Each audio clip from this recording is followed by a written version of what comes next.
Bom dia! Olá, pessoal do Direito do Trabalho 1, tudo bem?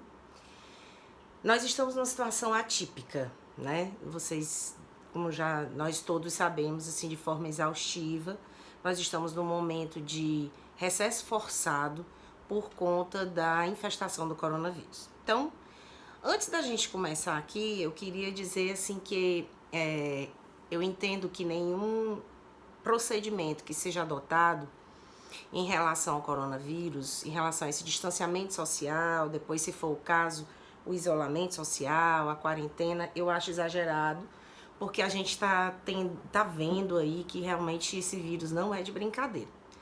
Então, eu queria pedir para vocês encarecidamente, para vocês levarem a sério esse momento, né, levarem a sério todas as recomendações. Segundo, nós continuaremos nos encontrando por aqui. Me livrei daquela bruxa. Não se livrou. Eu estou aqui, a gente vai dar as aulas por aqui, tá bom? Vocês estão no ambiente da minha casa, eu estou realmente confinada. Me arrumei um pouquinho pra vocês, que é pra poder não ficar tão ridícula, né? E a gente vai... Sejam bem-vindos aqui à minha casa, ao meu lar. E a gente vai gravar, eu vou gravar algumas aulinhas para vocês, do mesmo conteúdo que nós ministraríamos em sala. E eu peço a vocês que peguei no meu rosto, nem é para pegar, né? Como eu tô em casa. Eu peço a vocês que vocês, se tiverem dúvidas, podem ir mandando torpedos. Podem ir me perguntando, questionando, não tem problema, que ao ponto em que eu for conseguindo, eu vou tentando explicar, certo? Se for uma dúvida que eu achar que precise de uma explicação maior, mandem o número de celular de vocês, que eu até troco um WhatsApp com vocês, não tem problema nenhum. Se ela for muito mais complexa e eu achar que é de entendimento, assim, que seria muito bom, importante, que as outras pessoas também tivessem acesso, talvez eu até peço para vocês deixarem para quando nós retornarmos, nós tirarmos essa dúvida. Mas é possível que não seja assim e é possível que nós consigamos tirar todas as dúvidas, ok? Então vamos lá. A turma de Direito do Trabalho 1, da tarde, principalmente, não teve essa aula que eu vou dar agora. Eu dei a aula de manhã e não dei à tarde. Então essa aula é exclusiva para a turma do EF, de Direito do Trabalho 1, EF, da tarde, ok? Peço, inicialmente, que vocês peguem a nota de aula, e aí nós vamos acompanhando, ao ponto que eu vou falando, vocês vão acompanhando por aqui, como a gente faz em sala, que aí a gente vai conseguindo, em tempo real, acompanhar, certo? Inicialmente, a gente tem na unidade 5 o artigo 8º, que a gente já conhece desde a aula de fontes, e ele diz que as autoridades administrativas e a Justiça do Trabalho, na falta de disposições legais ou contratuais, decidirão conforme o caso, pela jurisprudência, analogia, equidade e outros princípios e normas gerais do direito, principalmente do direito do trabalho, ainda de acordo com os usos e costumes, o direito comparado, mas sempre de maneira que nenhum interesse de classe particular prevaleça sobre o interesse público. O que é que quer dizer isso? Quer dizer que a gente vai ter diversas situações que serão postas para aquelas pessoas que são os intérpretes do direito, que normalmente eu coloco para vocês. Quem são? Aqueles três. O Poder Judiciário, através dos juízes, né? Que quando eles avaliam as reclamações trabalhistas, o Ministério Público do Trabalho na defesa do interesse coletivo e os auditores fiscais, mediante Superintendência Regional do Trabalho ou Superintendência Regional do Trabalho, mediante seus auditores fiscais, quando eles estiverem verificando em loco algumas situações no momento da fiscalização. Então, essas pessoas analisarão de acordo com o caso concreto. Se é assim, nós vamos passar para o primeiro item, que é a diferença entre a relação de trabalho e a relação de emprego. É a mesma coisa, Williane? Não é, tá? E para examinarmos o que seria uma relação de emprego, por quê? Nós temos a relação de emprego como aquela em que são partes empregado e empregador, e o empregado, para assim ser considerado, ele precisa preencher requisitos essenciais, que estão lá no artigo 3º da CLT. Assim sendo, a gente vai examinar o artigo 3º da CLT e nós vamos, de acordo com esse artigo, descobrir quem é o empregado. Na exclusão disso, nós teremos o trabalhador e, portanto, a relação dessa pessoa vai ser relação de trabalho e essa a relação de emprego, ok? A gente baixa aqui a nota de aula e vai lá no item 2 que tem o seguinte, mas que tem a ver com o item 1, tá bom? É só porque nós vamos no conceito do artigo 3º e aí a gente dá uma excluída num bocado de explicação que tem aqui na unidade 5. Artigo 3º. Considera-se empregado toda pessoa física que prestar serviços de natureza não eventual a empregador, sob dependência desse e mediante salário. Primeira coisa, imaginem que tem aqui, considera-se empregado toda pessoa física que prestar serviços pessoalmente, está implícito, ok? O quinto item que não está aqui no conceito do artigo 3º, ele está implícito, que prestar serviços pessoalmente de natureza não eventual a empregador, sob a dependência desse e mediante salário. São 5, portanto, os requisitos que nós temos para avaliar na relação existente entre empregado e empregador ou trabalhador e o tomador de serviços, usando esse termo de maneira genérica, para que nós possamos configurar se existe uma relação de emprego ou uma relação de trabalho. E aí, já fazendo alusão às nossas unidades anteriores, a relação de emprego, ela tem um alcance de que, uma vez configurada, e ela pode estar de direito, com carteira assinada, tudo direitinho ou não, o empregado faz jus a todos aqueles benefícios do artigo 7º que nós passamos por eles, pelos quais nós passamos e explicamos um a um, certo? Então, vamos lá.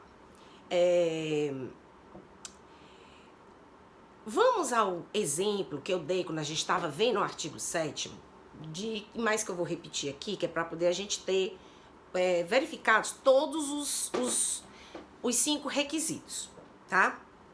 Imagina que vocês vão assistir aula na Unifor da bruxa, segunda, quarta, e digamos que a minha aula também fosse uma cadeira de 6 créditos e tivesse que ir sexta também. Aí você chega lá no primeiro dia, tem aquele rapazinho todo de olho, e ele diz assim: doutor, eu vou olhar seu carro, certo? Digamos que seja comigo. Doutora, eu vou olhar seu carro. Beleza, tá bom, pode olhar. Aí quando é na quarta, isso foi na segunda, quando é na quarta, você vai estar lá, chega lá de novo, e ele diz: doutora, vou olhar seu carro de novo. Aí eu: tá bom, mas na segunda, quando eu cheguei, você não tava aqui. Era bom, quando a gente olha, viu? Tem que estar aqui quando eu chegar. Ele disse: não, doutora, tá beleza. Quando é na sexta, eu volto lá. Quando eu retorno, eu digo: ele tá lá. Eu digo: muito bem, que você tá aqui. Olhou mesmo? Olhei mesmo. Na outra semana, eu tenho uma brilhante ideia de dizer pra ele que eu vou pagar a ele por semana.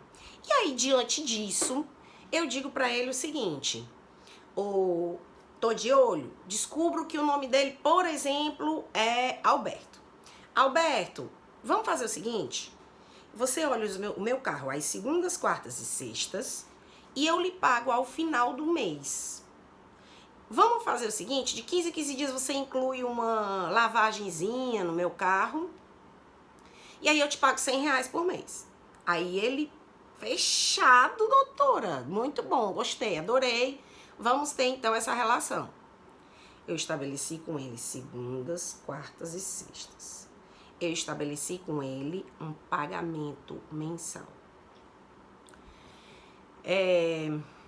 Quando é na outra semana, eu chego lá e ele novamente não está ali ao redor. E aí eu digo pra ele o seguinte: Alberto, eu disse pra você que quando eu voltasse você estivesse aqui. Aí ele diz: é verdade, doutora, mas é porque eu fui só ali e voltei. Não, não quero. Outra coisa.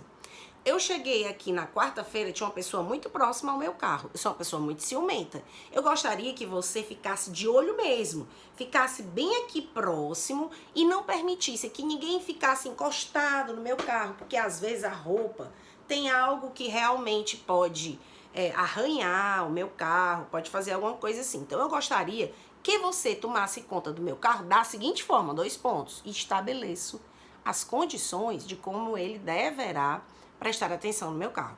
Quero que você não deixe ninguém encostar, Quero que você não permita que as pessoas, que os carros passem muito próximo. Quero que você não permita que ninguém jogue nada em cima dele. Quero que você não permita que alguém venha namorar nele. Ok? Eu estabeleci as condições de trabalho. Eu não permiti que ele olhasse da maneira que ele queria. Perfeito. Quando é na semana seguinte, terceira semana, ele diz assim: doutora, eu não estarei aqui na quarta-feira, mas meu irmão, que toma conta aqui junto comigo, vai ficar aqui. A mesma coisa. Eu olho para ele e digo: não é a mesma coisa. Minha condição é com você e não com seu irmão. Se é assim, eu preferia que você estivesse aqui e não seu irmão.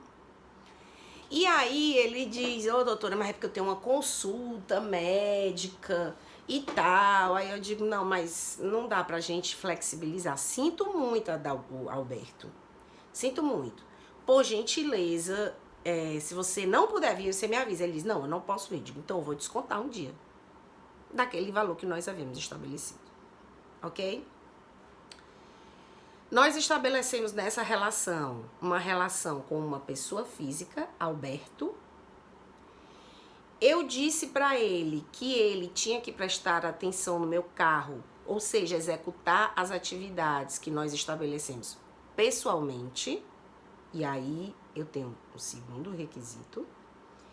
Eu estabeleci um salário com ele, onde eu inclusive vou pagar por mês. E na ausência dele, eu descontei.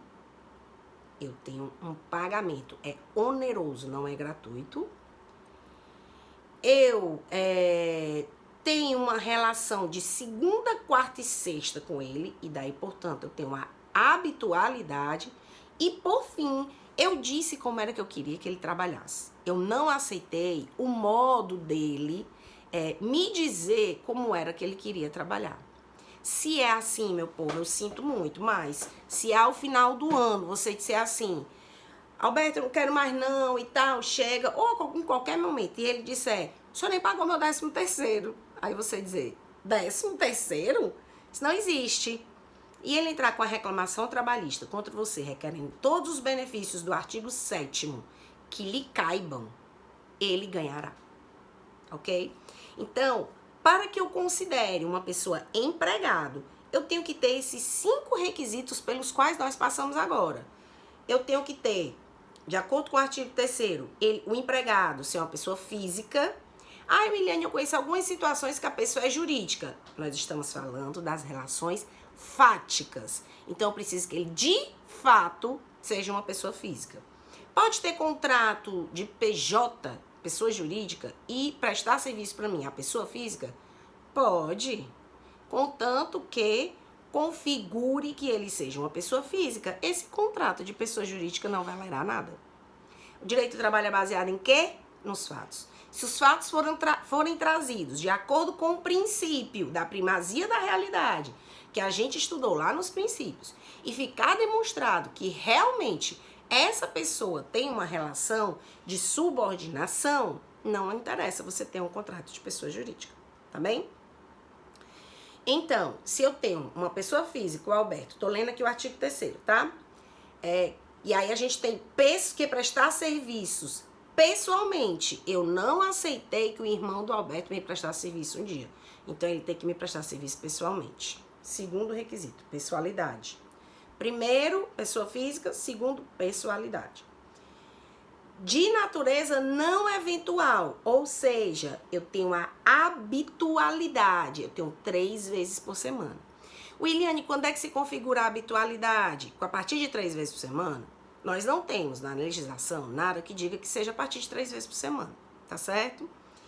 Mas nós temos uma parametrização, que foi a única lei que falou em 3 vezes por semana, foi a lei do doméstico, que diz que a partir de 3 vezes por semana configura o vínculo. Se eu tenho isso como parametrização, os tribunais vêm utilizando essa possibilidade de 3 dias por semana como uma possibilidade da habitualidade, que é o 3º requisito aqui, de acordo com o artigo 3º da CLT, para configurar o vínculo. Então, vamos ter por parametrização, mas nós precisamos examinar caso a caso a questão dos 3 dias por semana, ok? Sob a dependência desse, o que é que significa essa dependência? Esse requisito chama-se subordinação jurídica. Significa dizer que eu determino como é que ele tem que executar o trabalho dele. E foi assim que aconteceu em relação ao... porque eu me lembrei de uma coisa aqui. Em relação ao Alberto, mas se aplica para todas as situações, ok? E mediante salário. Williane, tem alguém que não trabalha mediante salário? Nós vamos ver que existe uma lei que trata especificamente dos empregados, dos trabalhadores voluntários. Eles trabalham sem receber salário. Eles recebem uma outra coisa que no momento oportuno nós vamos ver, mas não é salário, tá? Então, uma vez preenchidos os 5 requisitos, inclusive do exemplo que eu dou do tô de olho, nós temos uma relação de emprego, um vínculo empregatício caracterizado, que difere da relação de trabalho, que não consta nenhum desses requisitos, ou, pelo menos, faltando um desses requisitos, eu não tenho vínculo empregatício. Ah, Williane, então quer dizer que eu posso ter 4 requisitos e não ter um? Aí vai ser uma relação de trabalho? Sim que quer dizer yes, que quer dizer toda certeza, tá bom? Então, essa é a diferenciação. Temos o parágrafo único que diz: não haverá distinções relativas às espécies de emprego e à condição de trabalhador, nem entre o trabalhador intelectual, técnico e manual. Independente de qual seja a função que a pessoa vai exercer, ele realmente terá essa situação de vínculo caracterizando os 5 requisitos, tá? Abaixo eu digo, portanto, para caracterizar, deixa eu ver aqui. Assim, na definição, são os 5 requisitos para a caracterização de empregado. Pessoa física, não eventualidade na prestação de serviços, e aí a gente já falou qual é essa eventualidade ou habitualidade, né? Dependência ou subordinação, pagamento de salário e prestação pessoal de serviços, ok? Ainda que na unidade 1, já tratando dessa situação de relação de emprego e relação de trabalho, a gente tem o artigo 6º, mas que a gente vai falar um pouco mais na frente sobre ele, dentro do próprio teletrabalho. Uma situação que é uma realidade que veio trazida pela Lei 13.467, ou seja, da reforma, né? E que disse que o artigo 6º, ele trata do teletrabalho, que diz o seguinte: não se distingue entre o trabalho realizado no estabelecimento do empregador, o executado no domicílio do empregado e o realizado à distância, desde que estejam caracterizados os pressupostos da relação de emprego. Não importa se houver a subordinação jurídica, o local de trabalho não será determinante para o estabelecimento do vínculo ou não, ok? Já que pediram aulinhas bem curtas pra gente, né, pra vocês não ficarem muito sobrecarregados, entediados, eu tenho ainda para falar o seguinte, mas a gente tá dando aqui o conteúdo todo, tá? Eu tô só falando um pouco menos sobre cada item e não tô ouvindo vocês, por isso que a gente tá condensando. Tem ainda um fenômeno que chama-se parasubordinação. Esse fenômeno a gente encontra principalmente no direito italiano. E ele trata como se fosse aqui, ó, relação de emprego, aqui relação de trabalho, e a parasubordinação, ela estaria bem no meio, como se ela obedecesse a alguns requisitos daqui e a alguns daqui, como se não houvesse uma subordinação absoluta. Seria mais ou menos assim: eu realmente tenho a subordinação em relação a essas pessoas, mas é pela metade, não é totalmente. Nesse sentido, tenho para dizer para vocês o seguinte: ela não existe no nosso direito brasileiro. Ela já foi argumentada em algumas reclamações trabalhistas, mas ela não existe. A parasubordinação é do direito italiano, mas ela não é aplicada aqui. Na verdade, quando a gente trata de uma subordinação pela metade, é muito mais fácil ser caracterizado como uma fraude a subordinação total do que necessariamente a parasubordinação, porque ela não existe no nosso ordenamento jurídico, ok? Até Sérgio Pinto Martins diz assim, ó: seria uma situação análoga do trabalho dependente. É o reconhecimento jurídico de uma categoria de relação afim ao trabalho subordinado, com um resultado semelhante. Exemplo, contrato de agências, profissionais liberais, entre outros. A gente tem, na verdade, em alguns escritórios aqui em Fortaleza, meio que uma para-subordinação. Eles não tomam totalmente horário de entrada e saída, eles não tomam uma obrigação em cima daquilo do horário, né? Mas, na verdade, o que tem que se analisar são os fatos. E muitas vezes, e até em algumas situações também análogas, que eu trago só dos escritórios de advocacia, porque às vezes é mais realidade para aqueles que estagiam, né? Mas ao ponto que você tem uma agenda, que você manda a pessoa cumprir determinados prazos, quantidade de prazos naquele período, muitas vezes você tem uma relação de imposição de horário mesmo sem ter horário. Então, isso tem que ser analisado realmente no caso a caso, certo? A parasubordinação, portanto, não existe no nosso ordenamento jurídico. Estou baixando aqui na nossa nota de aula, porque eu já falei sobre ela. Nós temos algumas jurisprudências, inclusive dos nossos tribunais, que tratam sobre elas, ok? E aí, só para finalizar, a gente tem a definição do Sérgio Pinto Martins, que diz o seguinte: empregado é, portanto, a pessoa física que presta serviços de natureza contínua a empregador pessoalmente sob subordinação e mediante pagamento de salário. Vamos rever? Empregado é, portanto, a pessoa física que presta serviços de natureza contínua a empregador pessoalmente sob subordinação e mediante pagamento de salário, ok? Para finalizar, eu só tenho para dizer para vocês o seguinte: essa é uma aula muito importante para o direito do trabalho. Por quê? Mais adiante, a partir das próximas aulas, nós veremos os tipos de trabalhadores e os tipos de empregados. E nós sempre estaremos recorrendo a esses 5 requisitos para saber se ele vai ter uma relação de emprego ou uma relação de trabalho. Então, se é assim, sugiro que vocês tratem situações específicas que vocês têm em mente para saber se tem os 5 requisitos. Se tiver, nós temos uma relação de emprego e a pessoa tem direito a tudo, ok? Se não tiver, a gente tem que verificar, de acordo com o contrato de trabalho dessa pessoa, qual o tipo de empregado que ela é, que alguns trabalhadores e empregados nós vamos ver nas próximas aulas, tá bom?